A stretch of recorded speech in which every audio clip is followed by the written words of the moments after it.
Hello students, very good morning to all of you.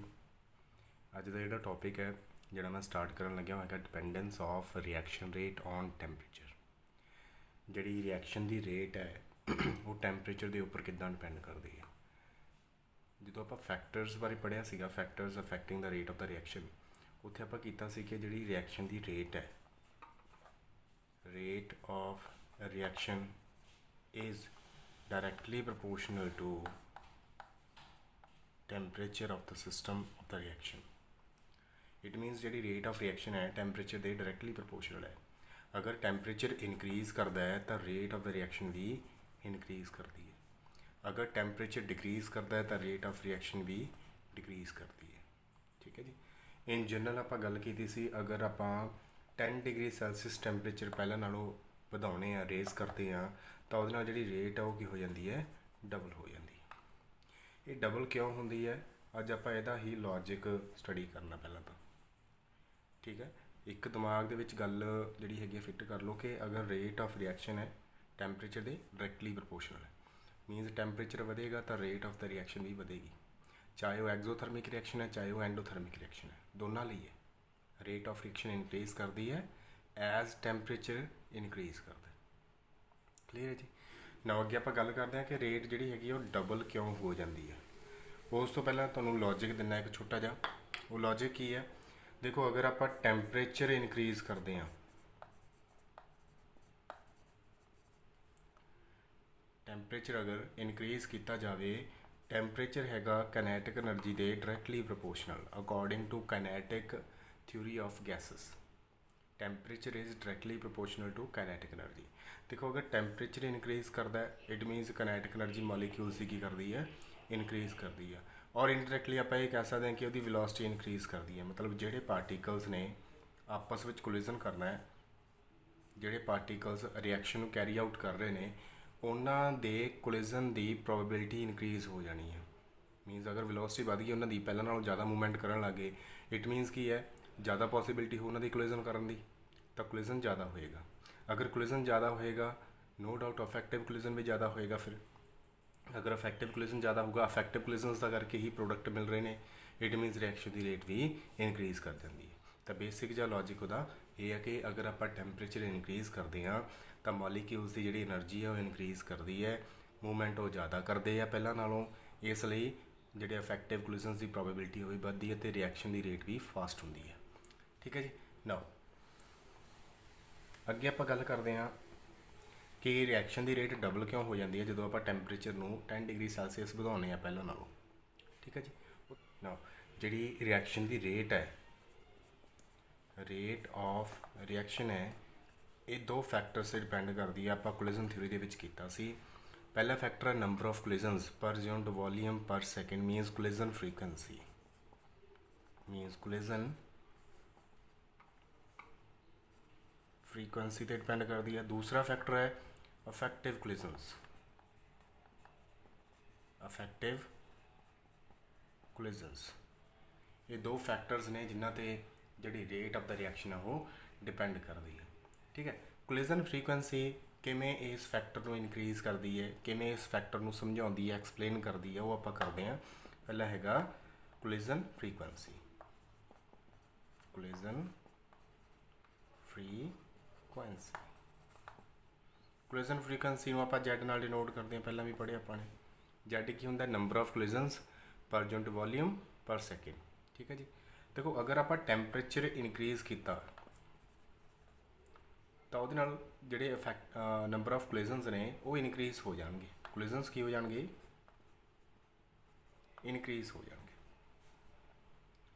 अगर temperature increase करता, kinetic energy increase करेगी तो कोलिजनस की प्रोबेबिलिटी बढ़ जाएगी, कोलिजन होने के चांसिस बढ़ जाएंगे, इट मीनस कोलिजन इनक्रीज़ करनगे। तो ये फैक्टर कहता अगर कोलिजन इनक्रीज़ होंगे तो rate of the reaction fast हो जाती है।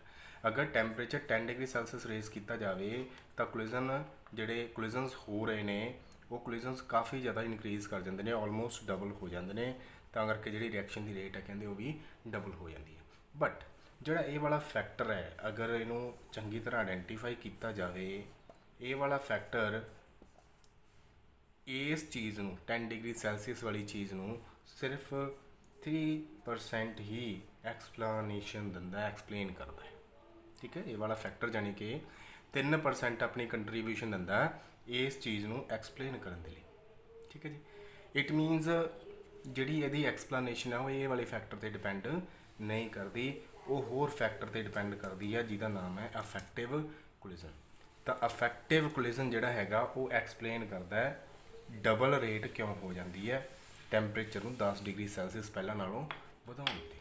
ठीक है जी, तो दूसरा हैगा अफैक्टिव कोलिजन। अफैक्टिव कोलिजन +1 ਦੇ ਵਿੱਚ ਆਪਾਂ ਨੇ ਇੱਕ ਗ੍ਰਾਫ ਸਟੱਡੀ ਕੀਤਾ ਸੀ, ਮੈਕਸਵੈਲ ਦਾ ਗ੍ਰਾਫ ਹੈ ਡਿਸਟ੍ਰੀਬਿਊਸ਼ਨ ਆਫ ਸਪੀਡਸ। ਤਾਂ ਆਪਾਂ ਉੱਥੇ ਡਿਸਟ੍ਰੀਬਿਊਸ਼ਨ ਕਿੱਦਾਂ ਹੋਈ ਵੀ ਹੈ ਸਪੀਡ ਦੀ ਮੋਲੀਕਿਊਲਾਂ ਦੇ ਵਿੱਚ ਉਹ ਸਟੱਡੀ ਕੀਤਾ ਸੀ ਗ੍ਰਾਫ। ਤਾਂ ਨਾਰਮਲੀ ਉਹ ਗ੍ਰਾਫ ਇੱਦਾਂ ਦਾ ਬਣਦਾ ਹੁੰਦਾ ਸੀ। ਠੀਕ ਹੈ ਜੀ, ਆਪਾਂ ਉੱਥੇ ਮੋਸਟ ਪ੍ਰੋਬੇਬਲ ਵੈਲੋਸਿਟੀ ਜਾਂ ਸਪੀਡ ਵੀ ਲਿਖੀ ਸੀ। ਇੱਥੇ ਵੀ ਸੇਮ ਚੀਜ਼ ਆਪਾਂ ਸਟੱਡੀ ਕਰਨੀ ਹੈ। ਦੇਖੋ ਇਹ ਗ੍ਰਾਫ ਹੈ ਆਪਣੇ ਕੋਲ, ਆਪਾਂ ग्राफ प्लॉट करना है fraction of molecules, fraction of molecules and energy, fraction of molecules and energy. Fraction of molecules से एनर्जी के विच अगर आप ग्राफ प्लॉट करते हैं तो ये इदां दा ग्राफ आता है। ठीक है जी, मीनस इधर नूं पार्टिकलों की गिनती उपर वाल मीनस जिहड़े लोअर एनर्जी वाले पार्टिकल्स ने उन्हां दी गिनती भी घट है। ठीक है जी, जिहड़े ज़्यादा एनर्जी, क्योंकि इधर एनर्जी इनक्रीज़ करती है, जिहड़े ज़्यादा एनर्जी वाले पार्टिकल्स ने उन्हां दी गिनती भी घट है। ठीक है, जिहड़े इंटरमीडिएट एनर्जी वाले पार्टिकल्स ने उन्हां दी गिनती की है हाईएस्ट है। ठीक है जी, ज़्यादा एनर्जी जिहड़े पार्टिकल्स शो करते हैं उन्होंने आपां वो एनर्जी नूं आपां बोल दिंदे आ most probable energy, most probable energy. ठीक है जी, जिहड़ी एनर्जी ज़्यादा पार्टिकल्स ओबे कर रहे हैं, शो कर रहे हैं, वो की है most probable energy. J for example class they which students ने, ठीक है जी, स्ट्रेंथ है काफ़ी, सपोज कर लो कि 40 स्टूडेंट ने। देखो उन्होंने स्टूडेंटों के विच कुछ स्टूडेंट इदां दे भी होणगे जिहड़े बहुत घट मार्क्स लेंदे ने, कुछ स्टूडेंट इदां दे भी होणगे जिहड़े बहुत ज़्यादा मार्क्स लेंदे ने, हाईएस्ट मार्क्स लेंदे ने। बट इंटरमीडिएट मार्क्स लैण वाले जिहड़े स्टूडेंट्स ने उन्हां दी गिनती ज़्यादा होएगी। घट पढ़ने वाले भी घट ने, ज़्यादा पढ़ने वाले भी घट ने, बट इंटरमीडिएट मार्क्स लैण वाले जिहड़े स्टूडेंट्स ने उन्हां दी गिनती ज़्यादा। सेम चीज़ ये है, एक कोई बॉक्स दे विच अपने कोले पार्टिकल्स ने काफ़ी ज़्यादा, वो पार्टिकलों के विचों कुछ पार्टिकल होणगे जिन्हां दी एनर्जी बहुत घट है, कुछ पार्टिकल होणगे जिन्हां दी एनर्जी हाईएस्ट है। ज़्यादातर पार्टिकल्स इदां दे होणगे जिन्हां दी एनर्जी इंटरमीडिएट है, तो ये ज़्यादातर पार्टिकल्स ने जिन्हां दी एनर्जी इंटरमीडिएट है, तो ये एनर्जी नूं आपां लिख दांगे मोस्ट प्रोबेबल एनर्जी। हुण सपोज कर लो कि ये अपनी थ्रैशहोल्ड एनर्जी है। ठीक है जी, ये अपनी थ्रैशहोल्ड एनर्जी है। जिहड़े पार्टिकल्स इस तो ज़्यादा एनर्जी शो करनगे उन्हां दा कोलिजन अफैक्टिव होएगा तो वो प्रोडक्ट दे सकते हैं। ठीक है जी, मीनस जिहड़ी रेट ऑफ द रिएक्शन है वो सिर्फ आ एरिए दे विच जिन्ने पार्टिकल्स आ गए उन्हां ते डिपेंड कर गई। ठीक है जी, मान लो इत्थे मैं एरिया इत्थे कवर कर लेना A B C and D. Means जिहड़ी अपनी रेट ऑफ द रिएक्शन है काहदे उपर डिपेंड करेगी, area of A B C D, ये उपर रेट ऑफ द रिएक्शन की करगी डिपेंड करगी। क्लीयर है जी, क्योंकि इस एरिए दे विच जिन्ने भी कोलिजन्स आ रहे हैं वो सारे अफैक्टिव कोलिजन ने, अफैक्टिव कोलिजनां ते रेट डिपेंड करती है। इट मीनस अपनी रेट की होगी, हम इत्थे area A B C D, इनू अगर मैं ग्राफ तुहानूं अगे दिखावां तो इदां दा ग्राफ बन जाएगा। ठीक है जी, इदां दा ग्राफ बन जाएगा। इधर फ्रैक्शन ऑफ मॉलिक्यूल्स ने, इधर एनर्जी है, एक ही है मोस्ट प्रोबेबल एनर्जी।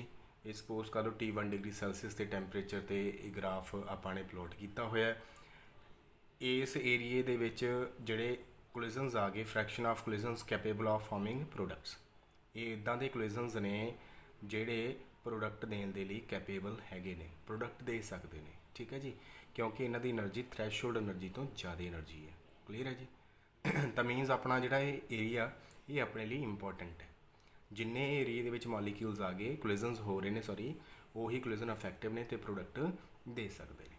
ठीक है ना, हुण आपां डिस्कस करते हैं अगर आपां T1 ਡਿਗਰੀ ਸੈਲਸੀਅਸ ਨੂੰ ਵਧਾ ਕੇ T1 ਪਲੱਸ 10 ਡਿਗਰੀ ਸੈਲਸੀਅਸ ਕਰ ਦਈਏ। ਮੀਨਸ ਇਹਦਾ ਗ੍ਰਾਫ ਦਾ ਜਿਹੜਾ ਕਹਿ ਲਓ ਟੈਂਪਰੇਚਰ ਹੈ ਉਹ ਆਪਾਂ ਪਹਿਲਾਂ ਨਾਲੋਂ 10 ਡਿਗਰੀ ਸੈਲਸੀਅਸ ਵਧਾ ਦਈਏ ਤਾਂ ਇਹ ਗ੍ਰਾਫ ਦੇ ਵਿੱਚ ਕੀ ਚੇਂਜਸ ਆਉਣਗੇ। ਠੀਕ ਹੈ ਜੀ, ਤਾਂ ਇਹ ਗ੍ਰਾਫ ਇੱਦਾਂ ਦਾ ਬਣ ਜਾਏਗਾ।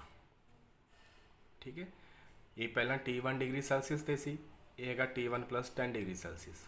ਕਲੀਅਰ ਹੈ ਜੀ। ਨਾ ਇਹ ਗ੍ਰਾਫ ਜਿਹੜਾ ਹੈਗਾ ਅੱਗੇ ਵੱਲ ਨੂੰ ਸ਼ਿਫਟ ਕਰ ਜਾਂਦਾ ਹੈ, ਜਿਹੜਾ ਮੈਕਸਿਮਮ ਉੱਪਰਲਾ ਉਹ ਥੋੜ੍ਹਾ ਜਿਹਾ ਨੀਚੇ ਵੱਲ ਨੂੰ ਆ ਜਾਂਦਾ ਹੈ, ਅਤੇ ਜਿਹੜਾ ਏਰੀਆ ਉਹ ਡਬਲ ਹੋ ਜਾਂਦਾ ਹੈ। ਕਿਹੜਾ ਏਰੀਆ? ਜਿਹੜਾ ਅਫੈਕਟਿਵ ਕੋਲਿਜ਼ਨਸ ਵਾਲਾ ਏਰੀਆ, ਮੀਨਸ ਜਿਹੜਾ ਏਰੀਆ ਰੇਟ ਨੂੰ ਚਲਾ ਰਿਹਾ ਹੈ, ਜਿਹਦੇ 'ਤੇ ਰੇਟ ਡਿਪੈਂਡ ਕਰ ਰਹੀ ਆ, ਉਹ ਏਰੀਆ ਕੀ ਹੋ ਗਿਆ ਪਹਿਲਾਂ ਨਾਲੋਂ ਡਬਲ ਹੋ ਜਾਂਦਾ। ਨਾ ਹੁਣ ਦਿਮਾਗ 'ਚ ਇੱਕ ਗੱਲ ਦੇਖੋ ਸੋਚ ਕੇ ਕਿ ਆਪਾਂ ਟੈਂਪਰੇਚਰ 10 ਡਿਗਰੀ ਸੈਲਸੀਅਸ ਵਧਾਇਆ, ਉਹਦੇ ਨਾਲ ਏਰੀਆ ਕੀ ਹੋ ਗਿਆ? ਡਬਲ ਹੋ ਗਿਆ। ਇਟ ਮੀਨਸ ਕੀ ਹੋ ਗਿਆ? ਅਗਰ ਆਪਾਂ ਪਹਿਲਾਂ ਨਾਲੋਂ 10 ਡਿਗਰੀ ਸੈਲਸੀਅਸ ਟੈਂਪਰੇਚਰ ਇਨਕਰੀਜ਼ ਕਰਦੇ ਹਾਂ ਤਾਂ ਉਹਦੇ ਨਾਲ ਜਿਹੜੇ ਅਫੈਕਟਿਵ ਕੋਲਿਜ਼ਨਸ ਨੇ, ਉਹ ਵੀ ਕੀ ਹੋ ਜਾਂਦੇ ਨੇ? ਡਬਲ ਹੋ ਜਾਂਦੇ ਨੇ। ਇਹਦਾ ਮੀਨਿੰਗ ਇਹ ਹੈ, ਮੀਨਸ ਜਿਹੜੇ ਅਫੈਕਟਿਵ ਕੋਲਿਜ਼ਨਸ ਨੇ ਉਹ ਡਬਲ ਹੋ ਜਾਂਦੇ ਨੇ, ਜਿਹਦੇ ਕਰਕੇ rate of the reaction almost ਕੀ ਹੋ ਜਾਂਦੀ ਹੈ? ਡਬਲ ਹੋ ਜਾਂਦੀ ਹੈ। ਤਾਂ ਇਹਦਾ ਲੌਜਿਕ ਸਿੰਪਲੀ ਇਹੀ ਹੈ, ਅਗਰ ਆਪਾਂ ਪਹਿਲਾਂ ਨਾਲੋਂ 10 ਡਿਗਰੀ ਸੈਲਸੀਅਸ ਟੈਂਪਰੇਚਰ ਇਨਕਰੀਜ਼ ਕਰਦੇ ਹਾਂ, ਠੀਕ ਹੈ ਜੀ, 10 ਡਿਗਰੀ ਸੈਲਸੀਅਸ ਟੈਂਪਰੇਚਰ ਪਹਿਲਾਂ ਨਾਲੋਂ ਇਨਕਰੀਜ਼ ਕੀਤਾ ਜਾਂਦਾ ਹੈ, ਤਾਂ ਜਿਹੜੀ ਰੇਟ ਹੈ ਉਹ ਡਬਲ ਕਿਉਂ ਹੋ ਜਾਂਦੀ ਹੈ? ਉਹਦਾ ਕੀ ਕਾਰਨ ਹੈ? ਕਿਉਂਕਿ ਜਿਹੜੇ ਅਫੈਕਟਿਵ ਕੋਲਿਜ਼ਨਸ ਨੇ ਉਹ ਆਲਮੋਸਟ ਡਬਲ ਹੋ ਜਾਂਦੇ ਨੇ। ਅਫੈਕਟਿਵ ਕੋਲਿਜ਼ਨਸ ਹੁੰਦੇ ਨੇ ਜਿਹੜੇ, ਉਹ ਕੀ ਹੋ ਜਾਂਦੇ ਨੇ? ਆਲਮੋਸਟ ਡਬਲ ਹੋ ਜਾਂਦੇ ਨੇ। ਤਾਂ ਕਰਕੇ ਜਿਹੜੀ ਰੇਟ ਆਫ ਦ ਰਿਐਕਸ਼ਨ ਆ ਉਹ ਵੀ ਡਬਲ ਹੋ ਜਾਂਦੀ ਹੈ, ਕਿਉਂਕਿ ਰੇਟ ਆਫ ਦ ਰਿਐਕਸ਼ਨ ਕਾਹਤੇ ਡਿਪੈਂਡ ਕਰਦੀ ਹੈ? ਅਫੈਕਟਿਵ ਕੋਲਿਜ਼ਨਸ 'ਤੇ ਡਿਪੈਂਡ ਕਰਦੀ ਹੈ। ਠੀਕ ਹੈ ਜੀ, ਤਾਂ ਇਹ ਹੈਗਾ ਸੀ dependence of reaction rate on temperature. Now ਅੱਗੇ ਆਪਾਂ ਕਰਦੇ ਹਾਂ ਐਕਟੀਵੇਸ਼ਨ ਐਨਰਜੀ। ਐਕਟੀਵੇਸ਼ਨ ਐਨਰਜੀ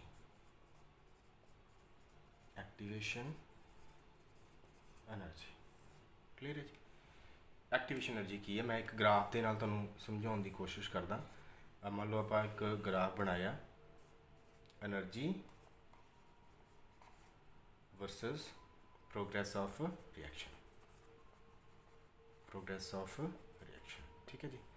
ਨਾਓ ਇੱਥੇ ਮੰਨ ਲਓ ਰਿਐਕਟੈਂਟ ਹੈ ਅਤੇ ਇੱਥੇ ਮੰਨ ਲਓ ਪ੍ਰੋਡਕਟ ਹੈ। ਅਗਰ ਆਪਾਂ ਇਹ ਗ੍ਰਾਫ ਬਣਾਉਣੇ ਆ ਤਾਂ ਇੱਦਾਂ ਦਾ ਗ੍ਰਾਫ ਬਣਦਾ, ਪ੍ਰੋਗਰੈਸ ਆਫ ਰਿਐਕਸ਼ਨ ਅਤੇ ਐਨਰਜੀ ਦਾ ਗ੍ਰਾਫ। ਠੀਕ ਹੈ ਜੀ।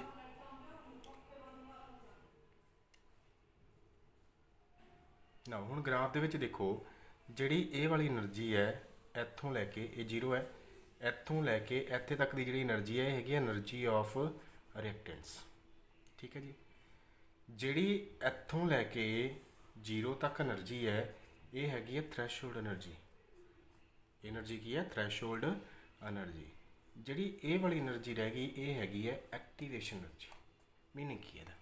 ਦੇਖੋ ਰਿਐਕਸ਼ਨ ਜਦੋਂ ਚੱਲਦੀ ਹੈ ਕੁਛ ਐਨਰਜੀ ਰਿਐਕਟੈਂਟਸ ਕੋਲ ਹੁੰਦੀ ਹੈ, ਬਾਕੀ ਕੁਛ ਐਨਰਜੀ ਉਹਨਾਂ ਨੂੰ ਚਾਹੀਦੀ ਹੁੰਦੀ ਹੈ ਐਕਟੀਵੇਟ ਹੋਣ ਦੇ ਲਈ। ਤਾਂ ਇਹ ਜਿਹੜੀ ਐਕਸਟਰਾ ਐਨਰਜੀ ਚਾਹੀਦੀ ਹੈ ਮੋਲੀਕਿਊਲਸ ਨੂੰ ਐਕਟੀਵੇਟ ਕਰਨ ਦੇ ਲਈ, ਕੋਲਿਜ਼ਨ ਨੂੰ ਇਫੈਕਟਿਵ ਬਣਾਉਣ ਦੇ ਲਈ, ਇਹ ਐਨਰਜੀ ਨੂੰ ਬੋਲਦੇ ਆਪਾਂ ਐਕਟੀਵੇਸ਼ਨ ਐਨਰਜੀ। ਤਾਂ ਜਿਹੜੀ ਐਕਟੀਵੇਸ਼ਨ ਐਨਰਜੀ ਹੁੰਦੀ ਹੈ ਉਹ ਹੁੰਦੀ ਕੀ ਹੈ? ਥ੍ਰੈਸ਼ਹੋਲਡ ਐਨਰਜੀ ਦੇ ਵਿੱਚੋਂ ਐਨਰਜੀ ਆਫ ਰਿਐਕਟੈਂਟ ਮਾਈਨਸ ਕਰ ਦਿਓ, ਉਹ ਕੀ ਆ ਜਾਂਦੀ ਹੈ? ਆਪਣੀ ਐਕਟੀਵੇਸ਼ਨ ਐਨਰਜੀ। ਠੀਕ ਹੈ ਜੀ। ਥ੍ਰੈਸ਼ਹੋਲਡ ਐਨਰਜੀ ਕਿ ਟੋਟਲ ਐਨਰਜੀ ਕਿੰਨੀ ਕੁ ਚਾਹੀਦੀ ਹੈ ਰਿਐਕਸ਼ਨ ਨੂੰ ਇਫੈਕਟਿਵ ਬਣਾਉਣ ਵਾਸਤੇ, ਕੋਲਿਜ਼ਨ ਨੂੰ ਇਫੈਕਟਿਵ ਬਣਾਉਣ ਵਾਸਤੇ। ਕੁਛ ਐਨਰਜੀ ਉਹਨਾਂ 'ਚੋਂ ਰਿਐਕਟੈਂਟ ਕੋਲ ਹੁੰਦੀ ਹੈ, ਬਾਕੀ ਐਕਸਟਰਾ ਆਪਾਂ ਨੂੰ ਦੇਣੀ ਪੈਂਦੀ ਹੈ, ਰਿਕੁਆਇਰਡ ਹੈ। ਸੋ ਜਿਹੜੀ ਐਕਸਟਰਾ ਐਨਰਜੀ ਹੈ ਇਹਨੂੰ ਬੋਲਦੇ ਹਾਂ ਆਪਾਂ ਐਕਟੀਵੇਸ਼ਨ ਐਨਰਜੀ। ਨਾ ਹੁਣ ਤੁਸੀਂ ਗ੍ਰਾਫ ਥੋੜ੍ਹਾ ਜਿਹਾ ਸਮਝੋ। ਦੇਖੋ ਇਹ ਐਨਰਜੀ ਕੀ ਹੈ? ਐਨਰਜੀ ਆਫ ਰਿਐਕਟੈਂਟਸ, ਇੱਥੋਂ ਲੈ ਕੇ ਇੱਥੇ ਤੱਕ ਹੈ। ਇਹ ਐਨਰਜੀ ਹੈਗੀ ਐਨਰਜੀ ਆਫ ਪ੍ਰੋਡਕਟਸ, EP।